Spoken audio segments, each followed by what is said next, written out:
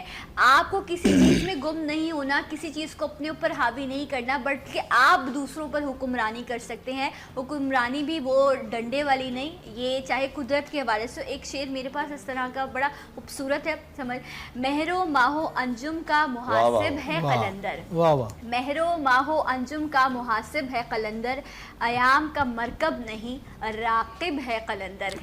سو یہ ایک بڑی ڈیپ سوچ یا تھاٹ ہے، اور مجھے لگتا ہے کہ اسی پہ اقبال کہتے ہیں نا کہ اپنے من میں ڈوب کر پا جا سراغ زندگی.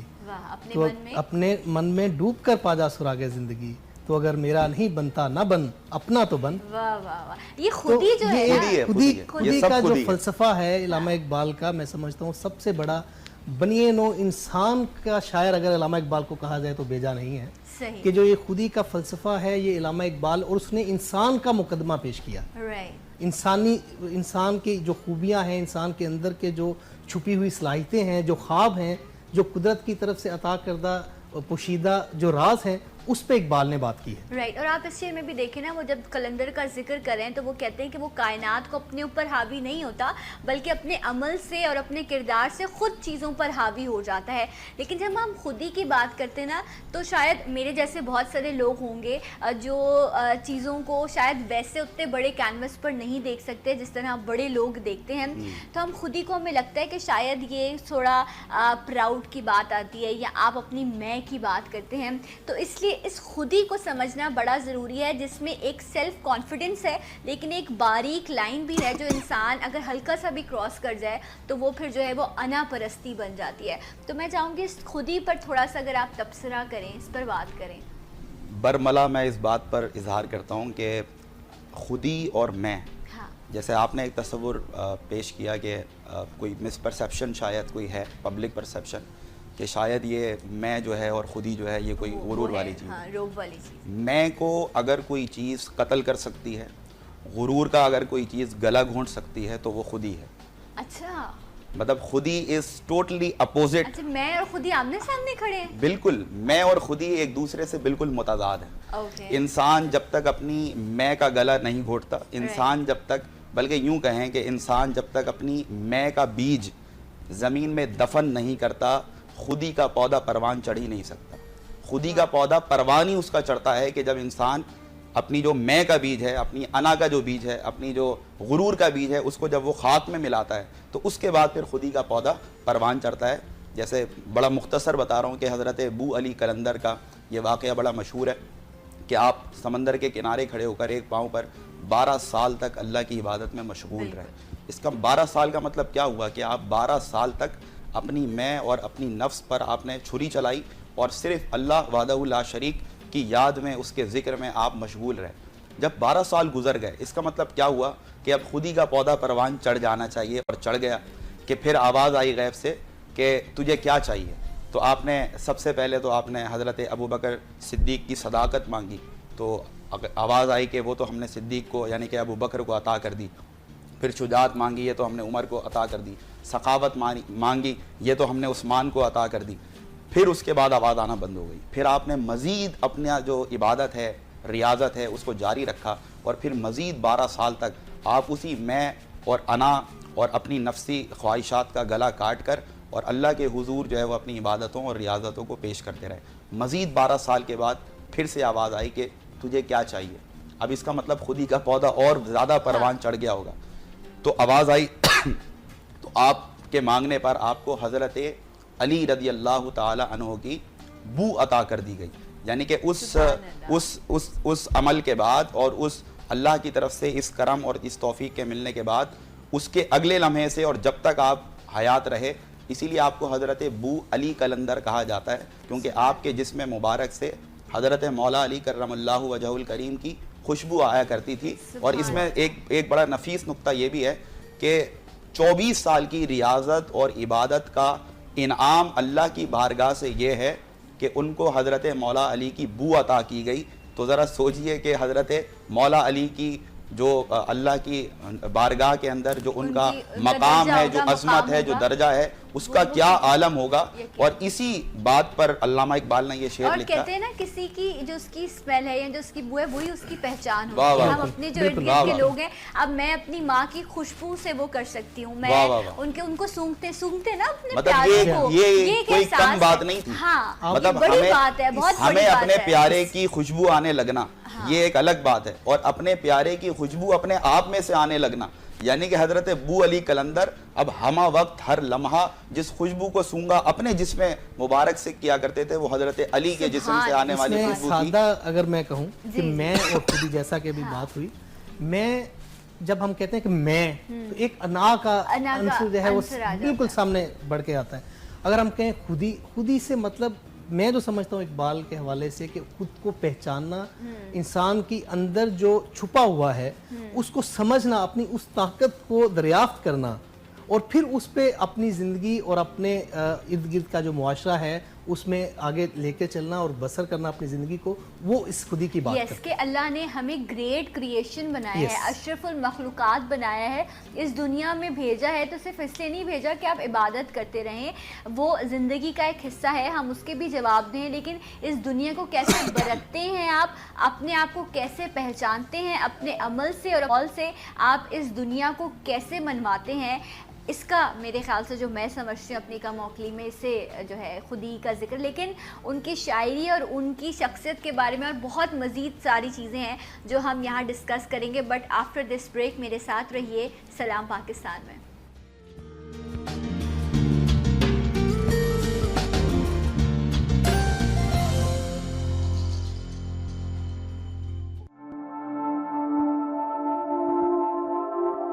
دیار عشق میں اپنا مقام پیدا کر, نیا زمانہ نئے صبح و شام پیدا کر. خدا اگر دل فطرت شناس دے تجھ کو, سکوت لالا و گل سے کلام پیدا کر. میرا طریق امیری نہیں فقیری ہے, خودی نہ بیچ غریبی میں نام پیدا کر. تم دیے باد مخالف سے نہ گھبرا اے عقاب, یہ تو چلتی ہے تجھے اونچا اڑانے کے لیے. خودی کو کر بلند اتنا کہ ہر تقدیر سے پہلے خدا بندے سے خود پوچھے, بتا تیری رضا کیا ہے. خودی کو کر بلند اتنا کہ ہر تقدیر سے پہلے خدا بندے سے خود پوچھے, بتا تیری رضا کیا ہے. سوچیں یہ معراج سے کا کون سا حصہ ہوگا جہاں جا کر جو ہے وہ بندے کو یہ لیول مل جائے. اس کے لیے کیا کرنا پڑے گا, ساری زندگی عبادت کرنی پڑے گی تب آپ کو یہ معراج حاصل ہوگی, یا عملی طور پر اپنے آپ کو پہچان کر اس دنیا کو اس طرح برتنا ہوگا کہ آپ کو وہ خودی اور وہ معراج حاصل ہو سکے. اسی فلسفے کو بڑی خوبصورتی سے ڈاکٹر علامہ محمد اقبال صاحب نے اپنی شاعری میں بھی, اپنے کتابوں میں بھی اور اپنے عمل میں بھی لوگوں کے سامنے جو ہے وہ ظاہر کیا ہے, چاہے دنیاوی لحاظ ہو یا دینی لحاظ ہو. انہوں نے بڑا اسٹرانگ امپیکٹ جو ہے وہ اپنے لوگوں پر بھی, اور جو دوسرے لوگ تھے جو ان کے مخالف تھے یا ان کے سامنے کھڑے تھے ان کے سامنے بھی رکھا. پہلے یہ سمجھنا کہ میں کون ہوں, جب آپ اپنے آپ کو سمجھتے ہیں تو پھر آپ دوسروں کو بھی ایکسپلین کر پاتے ہیں نا. تو اسی فلسفے پر آپ کچھ کہنا بھی چاہ رہے تھے, میں چاہوں گی آپ کی بات. آخری بات جو ہمارا گفتگو کا پچھلا حصہ تھا تو اس کو کنکلوڈ کرنا چاہتا ہوں کہ شیطان نے اپنی میں کو بلند کیا تھا. اس سے اور کلیئر ہمارا ایک موقف ہو جائے گا. شیطان نے اپنی میں کو بلند کیا تھا, ہمیشہ کے لیے مردود کر دیا گیا اللہ کی بارگاہ سے. لیکن جب انسان اپنی خودی کو بلند کرتا ہے تو یہی شعر اسی سے کنکلوڈ کرنا تھا کہ جب حضرت ابو علی قلندر 24 سال گزر گئے اور پھر غیب سے آواز آئی کہ اب تو بتا کہ تجھے کیا چاہیے. مطلب ہم تو اپنی عبادتوں کے بعد اور سجدوں کے بعد جو ہے وہ اللہ کی طرف سے یہ چاہتے ہیں کہ ہمیں جنت مل جائے, ہمیں فلاں مل جائے, فلاں مل جائے. اقبال نے اس پہ بھی کرٹیسائز کیا کہ سوداگری نہیں یہ عبادت خدا کی ہے, سوداگری نہیں